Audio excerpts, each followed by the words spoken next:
So Criterion recently announced that they were going to start doing 4K releases, which is pretty neat.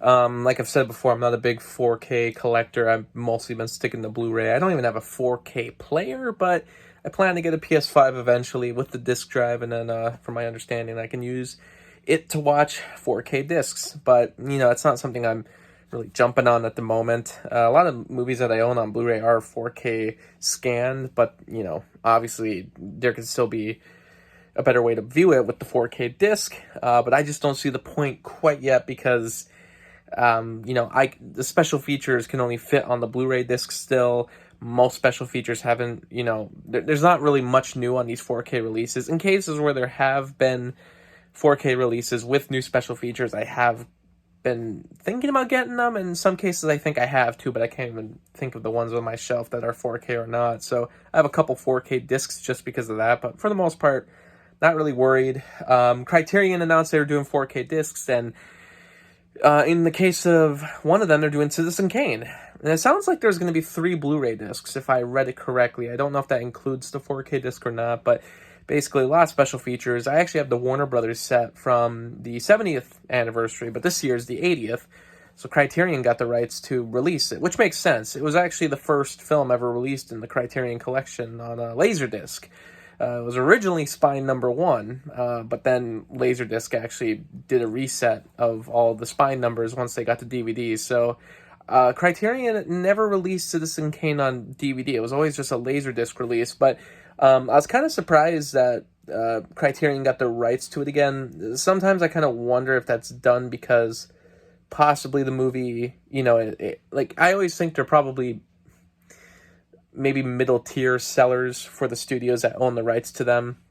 That's where I was thinking, like, for instance, Breakfast Club hit Criterion, and I was thinking, yeah, maybe Universal's not making as much money off of that movie as they think they should be, and maybe they think they could be making more money if it was being sold through the Criterion collection. So I always got to think of it like that. I'm not exactly sure how all these deals work out. Some of these movies that are different languages and foreign films, older films, silent films, it makes sense that Criterion has them. But for some of these films that are like considered very popular, but also ones that could still make the company money, I always think there's a strange balance of figuring out, like, on the studio side, should we let Criterion release it?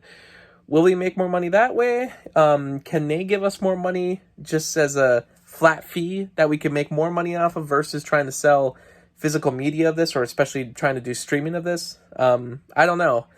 But basically, now they're releasing Citizen Kane, and I will be getting it, just because I've read some of the special features on there, and compared to what I have on the 70th anniversary set, I think it's worth getting the new one, especially since, it's considered one of the best movies of all time. And if you haven't seen it, it actually is pretty good.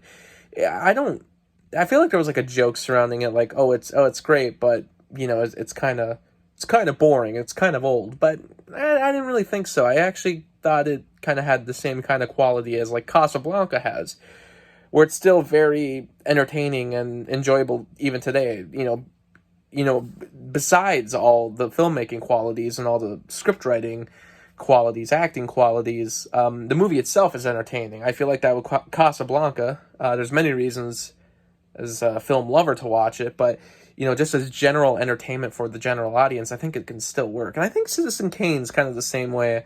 There's movies made nowadays that I think are comparable to like modern day Citizen Kane's, not in story, but in terms of how like the story is portrayed and how the plot is developed and how the characters are developed. I kind of think of like Social Network, Steve Jobs. And a lot of people like those films, so I'm like, I think Citizen Kane could still work. But basically, the reason I'm making this video, though, is, the release hasn't come out yet, but they released the cover art. And Criterion is very famous for their cover art. I'm almost never really disappointed by the cover art of Criterion. And sometimes they just take the posters, sometimes they do some amazing artwork, sometimes they do something very minimalist. And I think everything they've done has been pretty impressive, and like I said, I don't know if I've ever been disappointed by a Criterion cover. But let's look at it.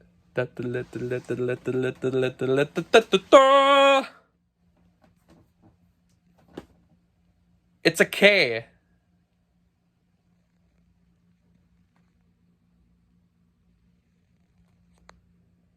It's a K. You know, it's like,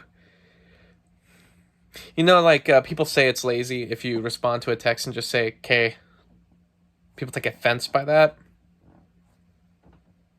Do I even need to explain beyond that? I get what they're trying to do, and it reminds me of like I love the opening title card to Citizen Kane. It's actually to me one of the most epic intros ever. In that it's just silent and it just says full screen Citizen Kane, and it's like it's very cool. It's very cool the way it does, and it was very unique, I think, to the time. But this just ain't it.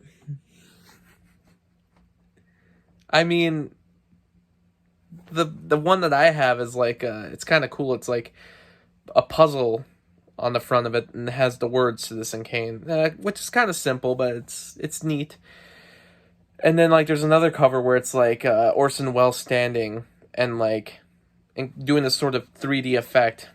There's like a walkout for him, and it says Citizen Kane on the floor, and then there's like the background is red, and it looks very cool. That was what they did for the 2011 sets. And Criterion, after all these years, has the rights to Citizen Kane again to release it, and they just say K.